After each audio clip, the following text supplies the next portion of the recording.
Good morning दोस्तों। आज के क्लास में हम लोग देखेंगे त्रिकोणमिति के कुछ अनुप्रयोग और इसमें हमें पढ़ना है हाइट एंड डिस्टेंस, ऊंचाई दूरी, है ना। तो चलिए हम लोग देखेंगे यहाँ पे ये एक्सरसाइज है 10वां क्लास का 9 एक्सरसाइज, ठीक है। इसमें पढ़ना है त्रिकोणमिति का कुछ अनुप्रयोग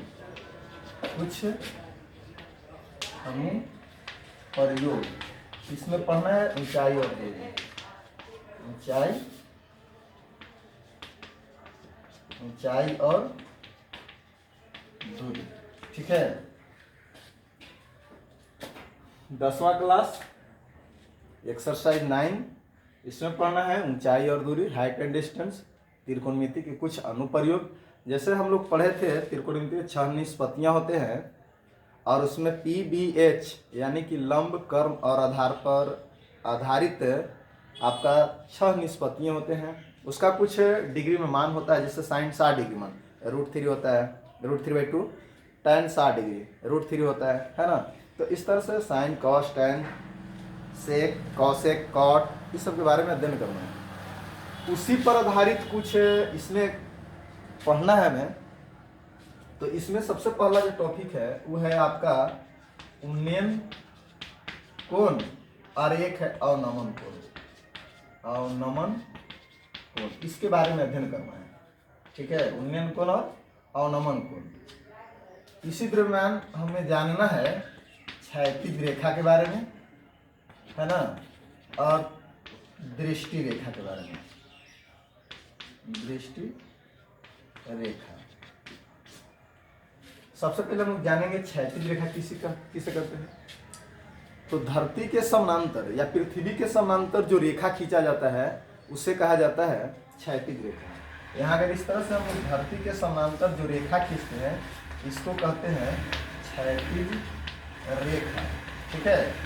और धरती पे जो लंबवत रेखाएं होती है उसे कहते हैं ऊर्ध्वाधर रेखा या खड़ी रेखा कहते हैं, ठीक है। इस तरह से जो रेखा होता है इसको कहते हैं ऊर्ध्वाधर रेखा, है ना। खड़ी रेखा जिसको कहते हैं, इसको पट रेखा भी कहते हैं या क्षैतिज रेखा कहते हैं, ठीक है। क्षैतिज रेखा हो गया। दृष्टि रेखा किसको कहते हैं? तो यहाँ पे अगर कोई आदमी है, ठीक है, जो धरती पर खड़ा है और वस्तु यहाँ पे है, ठीक है, यहाँ जो है वस्तु है और ये जो है आपका आदमी है, यहाँ से इस वस्तु को देखता है, इसी को हम लोग कहते हैं दृष्टि रेखा।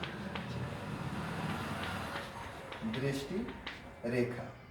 और इस धरती के समानांतर इस दर्शक जो है, आदमी जो है, इसकी आंख से इस तरह से जो हम लोग रेखा खींचते हैं धरती के समानांतर, इसको हम लोग कहते हैं क्षैतिज रेखा, ठीक है।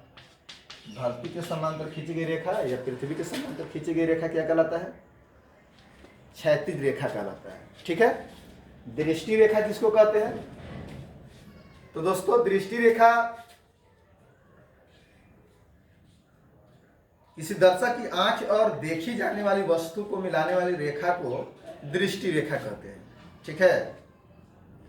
दर्शक के आंख और देखे जाने वाली जो ये वस्तु है ना, तो यहाँ जो ये जो रेखा है, देखे जाने वाली जो रेखा है, इसी को हम लोग कहते हैं दृष्टि रेखा, ठीक है। और दृष्टि रेखा क्षैतिज रेखा, दृष्टि रेखा और क्षैतिज रेखा के जो बीच कोण बनता है उसी को हम लोग कहते हैं उन्नयन कोण। जब वस्तु दर्शक के ऊपर हो, तब दृष्टि रेखा और क्षैतिज रेखा के बीच जो कोण बनता है उसे कहते हैं उन्नयन कोण। और यदि वस्तु नीचे है और यहाँ पे दर्शक है, ठीक है, यहाँ दर्शक ऊपर है, वस्तु नीचे है, तो इसके समानांतर एक रेखा खींचते हैं और यहाँ जो हम लोग देख रहे हैं इसको हम लोग कहते हैं दृष्टि रेखा, ठीक है। दृष्टि रेखा और इसको कहते हैं क्षैतिज रेखा। यहाँ जो कोण बनता है इसी को हम लोग कहते हैं अवनमन कोण, है ना। जब वस्तु नीचे रहे, दर्शक ऊपर, जब वस्तु दर्शक के नीचे हो तो दृष्टि रेखा और क्षैतिज रेखा के बीच जो न्यून कोण बनता है उसे अवनमन कोण कहते हैं। जब दर्शक ऊपर और वस्तु नीचे हो तो उस स्थिति में क्षैतिज रेखा और दृष्टि रेखा के बीच जो न्यून कोण बनते हैं उसे अवनमन कोण कहते हैं। और उन्नयन कोण और अवनमन कोण दोनों आपस में बराबर होता है। जैसे कि देखिए, मान लेते हैं कि यहाँ वस्तु है, दर्शक जब यहाँ है तो उन्नयन कोण यहाँ बन रहा है, और जब दर्शक ऊपर हो गया, यही दर्शक हो गया, और यहाँ वस्तु हो गया, तो यहाँ जो ये कोण बन रहा है इस कोण का नाम क्या हो जाएगा? अवनमन कोण होगा। अवनमन कोण, उन्नयन कोण और अवनमन कोण दोनों बराबर होगा। क्यों होगा? तो हम लोग 9th क्लास में एक चीज पढ़े थे कि जब दो रेखा समानांतर है, कोई तिर्यक रेखा काटती है तो एकांतर कोण समान होता है, ठीक है। तो यहाँ पे ये जो है ऊपर में जो बन रहा है उसको अवनमन कोण, और जो नीचे बन रहा है उन्नयन कोण बन रहा है। तो अवनमन कोण और उन्नयन कोण दोनों यहाँ क्या हो जाएगा? एकांतर कोण से बराबर हो जाएगा, ठीक है। यानी कि उन्नयन कोण,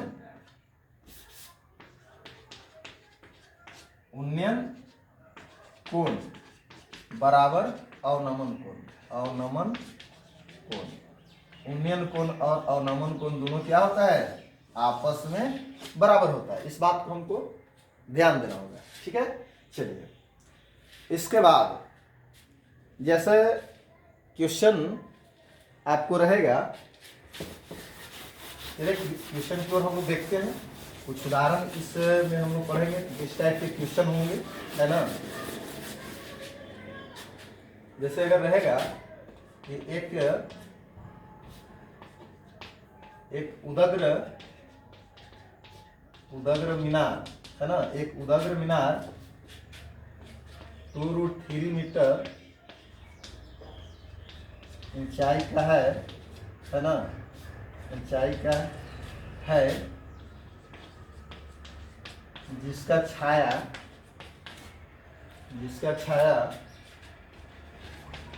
की लंबाई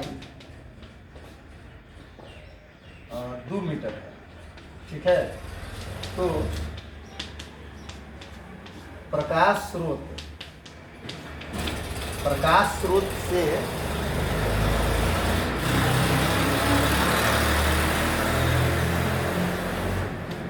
उन्नयन कोण ज्ञात करें, ठीक है, ज्ञात करें। इस तरह से क्वेश्चन होता है।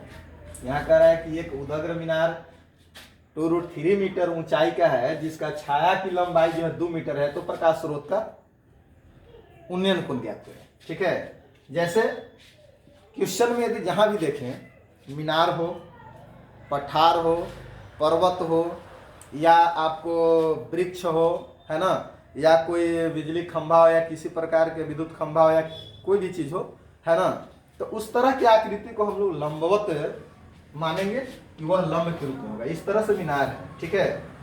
और ये मीनार है, यहाँ पे मान लेते हैं कि सूर्य का प्रकाश आ रहा है, कुछ प्रकाश आएगा तब तो छाया बनेगा, तो इस तरह से प्रकाश आ रहा है।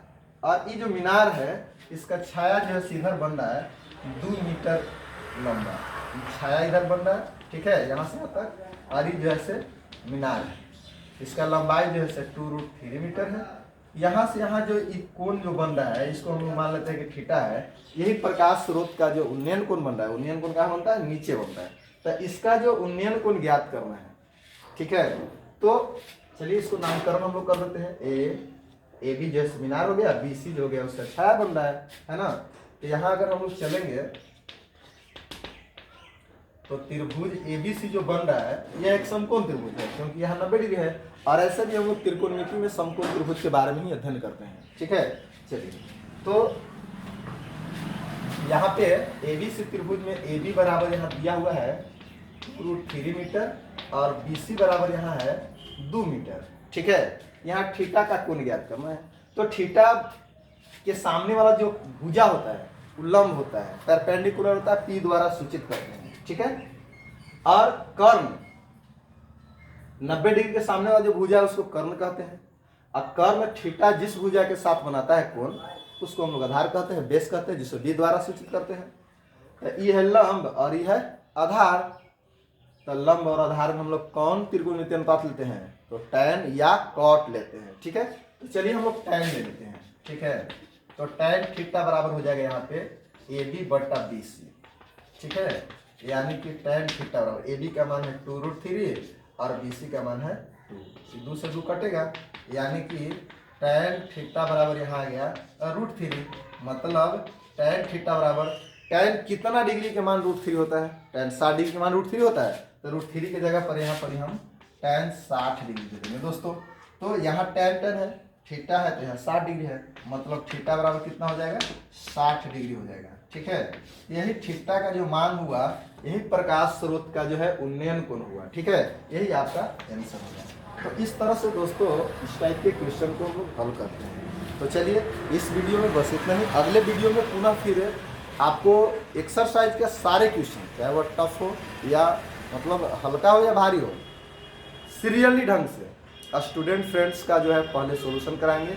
इसके बाद यदि आप लोग कमेंट कीजिएगा कि नहीं BTC या आलोक प्रकाशन या भारती भवन से जो भी हो, जो भी प्रकाशन के आपको पढ़ने की अगर इच्छुक होंगे, तो आपके अनुसार स्टूडेंट फ्रेंड्स पूरे सिलेबस को ख़त्म करने के बाद फिर आपके अनुसार चलेंगे, है ना। तो चलिए, यदि आप स्टूडेंट फ्रेंड्स से यदि 10वां की तैयारी करना चाहते हैं, करते हैं, तो आप बेहिचक कॉन्सेप्ट रेपरा दाऊद नगर चैनल को सब्सक्राइब कीजिए और इस पे सारा क्वेश्चन को सॉल्यूशन कराया जाएगा। इसके पहले जो भी वीडियो बना है वो हर एक्सरसाइज से कुछ क्वेश्चन हर टाइप से बता दिया जाता था, जिसके आधार पर बच्चे या आप लोग सॉल्यूशन कर लेते थे। तो उसमें कुछ प्रॉब्लम आ जाती थी। तो अब हमने सोचा कि नहीं, सीरियल ढंग से जितना क्वेश्चन होगा सबको सॉल्यूशन कराएंगे। जिसको जो जहां फंसेंगे, जो जिनको नहीं आएगा, वो आप इस वीडियो को देखकर आप सॉल्यूशन कर सकते हैं, बना सकते हैं, समझ सकते हैं। ठीक है, चलिए, तो अब से जो है हम लोग सीरियली ढंग से स्टूडेंट फ्रेंड्स का पूरा जो है क्वेश्चन को यहाँ कराने के काम करेंगे। चलिए, जय हिंद।